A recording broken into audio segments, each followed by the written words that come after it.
Welcome back on to international matters.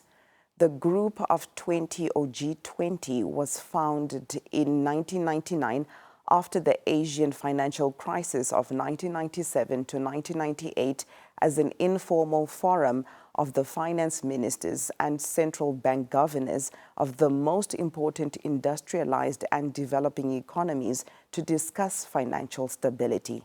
South Africa will be the first country on the continent to host this summit amid economic uncertainty, supply chain disruptions, and growing digital divides. President Donald Trump announced recently that neither he nor anyone representing the U.S. would attend the Global Intergovernmental Forum to be held in Johannesburg, a statement that South African president referred to as their loss. With more on this and what it means, I'm now joined by Chris Southworth, Secretary General of the International Chamber of Commerce, UK, as well as co-chair of the B20 Task Force on Digital Transformation. Good morning, sir, and thank you for joining us. Good morning. Thank you so much. Now, firstly, sir, how do you see the B20's role in shaping global economic policies, particularly in addressing issues like climate change and sustainable development? Well, there's never been a more important time for businesses to. It's interesting that South Africa is the first African host G20 this week, but it's also the last G20 to host the G20 in the first cycle where every member takes it. And then next year it's handing over to the US to host for G2026. So that has got a really, really big role because the world has just fundamentally changed. The very first cycle, some of the G20 members, of course, have grossly and dominate the economic landscape in a way that they didn't 20 years. And there's terrific pressures and strains on the global trading system. And so the role of the B20, which was created as a platform for business to set out what the priorities are for business growth, jobs, trade in particular, is extremely important role in a world that's been disrupted, particularly with the US this year, and under enormous pressure. It's our role to what the certain priorities are, specific priorities are in each of the B20 forces. We then hand that over to, or have handed that over to the G20. And this week, our job is to really advocate for those priorities and ensure that those priorities are taken forward by the G20 government. Now, Africa has its own challenges, and for the first time, the summit is going to be held in South Africa. Do you think the continent will find a global response to financial crises? Absolutely. This is a huge opportunity. We've had the Commonwealth Trade Ministers meeting in Namibia in July. That was an opportunity to put a spotlight on Africa. This week here in Johannesburg and South Africa, it's another big opportunity to Africa, put a spotlight on Africa. And then we're all back in March 2026 for the World Trade Organization Ministerial Conference, which is another opportunity to put Africa in the spotlight. There's a continent that's really got the ability to be thinking, looking at new innovative opportunities and ways, bridging the dialogue between the global north and the global south. It's Africa really well placed to do this, but there is a lot of pressure on the South African government as the host to facilitate the dialogue. But the approach that they're taking and the approach that the B taking is absolutely right. It's all about facilitating dialogue between north and south.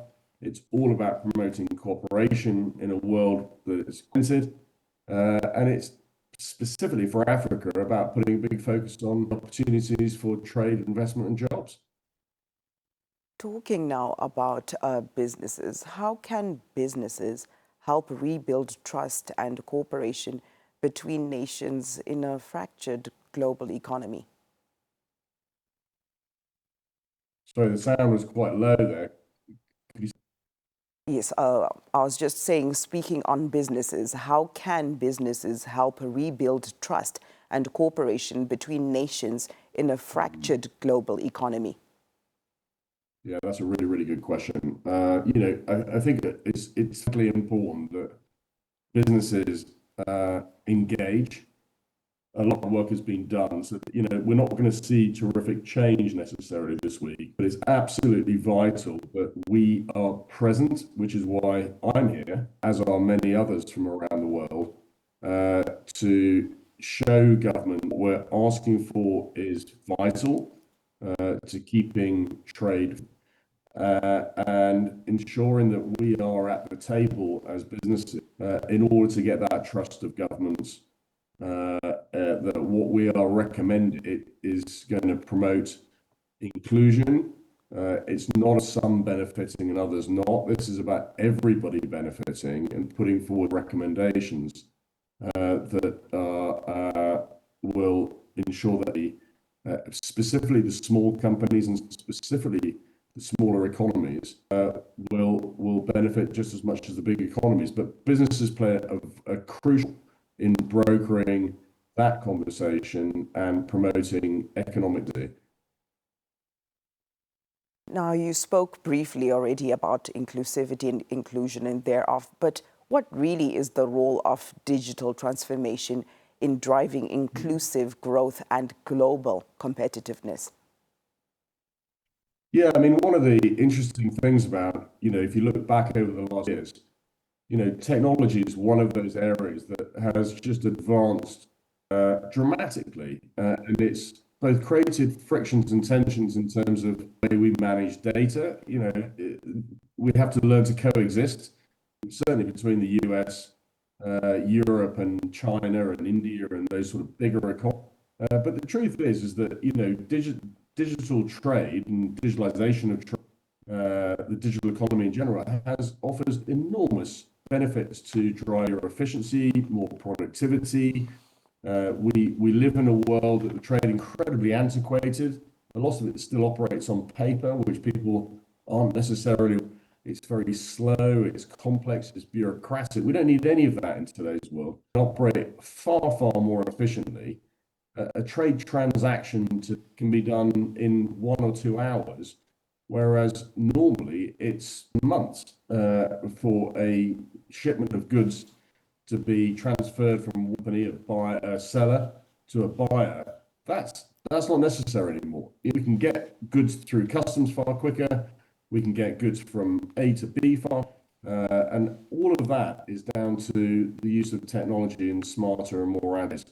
But and here's the catch where we need governments. The regulatory frameworks, the legal frameworks are lagging a long way behind what the private sector are actually doing. So there's a huge gap between reality and the regulatory and government frameworks, legal frameworks in particular. And so making sure that governments are accelerating the commitments they've already, whether it's a World Trade Organization or through the G20, it's the right infrastructure, public digital infrastructure, as it's called, in place.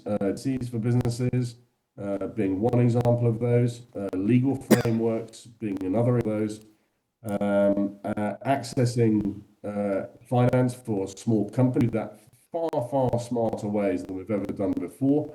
That's a huge in today's world where we have a 2.4 trillion trade finance gap, as it's called. It's basically a working capital gap, a cash gap that small companies can't access finance. That's not necessary in today's world. So enormous opportunities in front of us. And then there's a lot of still existing because of all this paper and bureaucracy. We need to sweep all of that away. And the G20 play a crucial role because they represent 85% of global trade.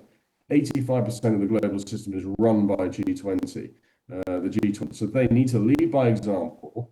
They need to show the way, if you like, and ensure by doing that everybody else is going to benefit, particularly because absolutely trade reliant, which is most of the world, and particularly in places like Africa is the big winner from this kind of stuff, where because at the moment the system isn't as efficient as it could be. And so many more small companies across Africa benefiting from trade opportunities if we get that infrastructure in place and get it in place, because the innovation coming from places like Africa is incredible. That's what we need to be really focused on, and that's the big role of business, is to focus minds on issues and not get too stuck in lots of issues solved in the next 12 months. Now, Mr. Southworth, what does a business need from the summit to deliver stability and sustainable trade? Sustainability is another key area. For all the disruption of people's views about net zero, climate change, we will not be forgiven by our children if we take no action, climate change, net zero, and sustainability more broadly. Again, business, this is an enormous growth economy. In some G20, this is a 10% growth year-on-year opportunity. Not small, cooked up ideas. This is real economic growth, real investment. So, it's our job this week to keep those governments really focused on the issues that really matter to day-to-day people. And trade these days impacts every walk of life. There's no getting away from the fact that trade is fundamental to economic prosperity. We cannot grow our economies if we do not trade more. And the role of G20 is absolutely fundamental in enabling that.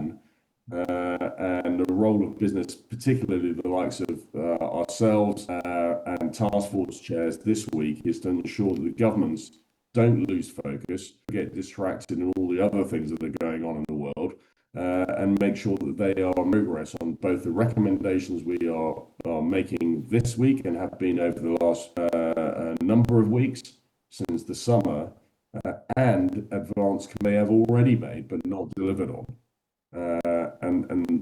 That is ultimately the key role this week.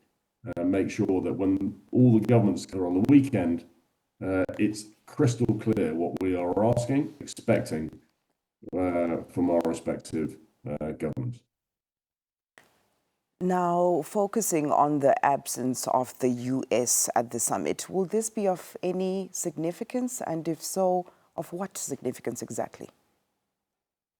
Yeah, I mean, obviously it's disappointing that a few of the G20 leaders not here in South Africa, but I don't think we interpret what that means. The US have been fully engaged. They are here.